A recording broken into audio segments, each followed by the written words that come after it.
Сәлеметсіздер ме балалар? Бүгінгі сабаққа қош келдіңіздер. Бүгін біз сіздермен 88-ші сабақ заттың сынын білдіретін сөздер тақырыбын өтетін боламыз. Олай болса балалар, бүгінгі сабағымызды бастаймыз. Бірінші тапсырма: мәтінді мәнерлеп оқы. Орман шының баласы.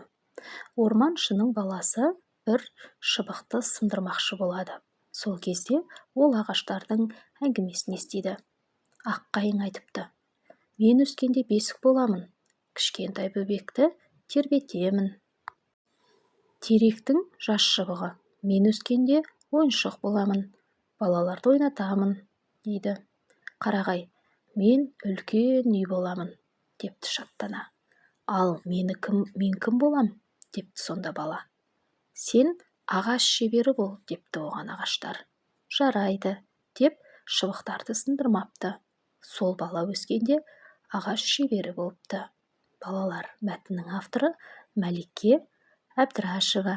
Олай болса, осы мәтіндерге байланысты берілген сұрақтарға жауап береміз. Балалар, мәтіндегі бөбек деген сөз 1 жасқа дейінгі баланы айтады екен. Бірінші сұрақ: мәтін кім туралы? Балалар, мәтін бір жас шыбықты сындырмақшы болған кішкентай бала туралы екен. Екінші сұрақ: бала жас шыбықты неліктен сындырмады? Себебі ол ағаштардың үнін естиді. Бір ағаш мен бөбектерге бесік боламын дейді. Бір ағаш мен өскенде үлкен үй боламын дейді. Келесі ағаш мен өскенде ойыншық боламын дейді. Осы сөздерді естіп, жас бала шыбықтарды сындырмайды. Келесі сұрақ: баланың ағаш шебері болуына не себеп болды? Балалар, баланың ағаш шебері болуына ағаштар септігін тигізді. Себебі ағаштар жарыса өздерінің кім болатындарын айтып жатқан кезде кішкентай бала қызығып, ағаштарда мен өскенде кім боламын деп сұрайды. Сол кезде ағаштар: сен ағаш шебері бол, дейді. Сөйтіп бала өскенде ағаш шебері болады. Келесі сұрақ: ағаштардан қандай бұйымдар жасайды? Балалар, ағаштардан өте көп заттар жасайды.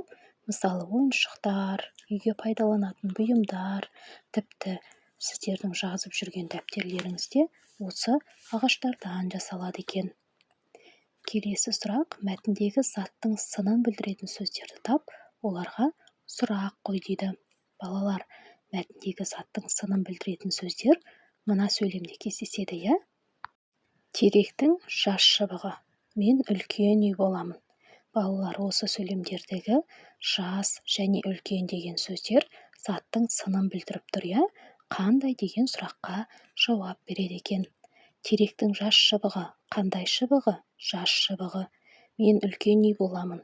Мен қандай үй боламын? Үлкен үй боламын. Екінші жаттығу: сөйлемдерді көшіріп жаз, қандай сұрағына жауап беретін сөздердің астын сыз. Шебер, өнерлі, ұста, ісмер адам. Ағаш шебері ағаштан түрлі бұйымдар жасайды. Олар берік, әрі жеңіл болады. Бұл жердегі балалар өнерлі, ұста, ісмер деген қандай деген сұрағына жауап беріп, заттың сынын білдіріп тұр. Ал берік деген сөзге қандай деген сұрақ қоямыз? Түрлі, қандай, әрі жеңіл, қандай, жеңіл.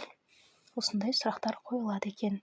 Келесі 3-ші тапсырмаға назар аударыңыздар.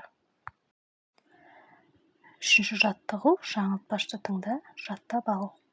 Ықсан ұста, ұстаз ұста, 3 ұстаға, ұстаз ұста. Балалар, жаңылтпашты бірнеше рет қайталап, жаттап алыңыздар. Осымен біздің бүгінгі сабағымыз аяқталды. Сау болыңыздар.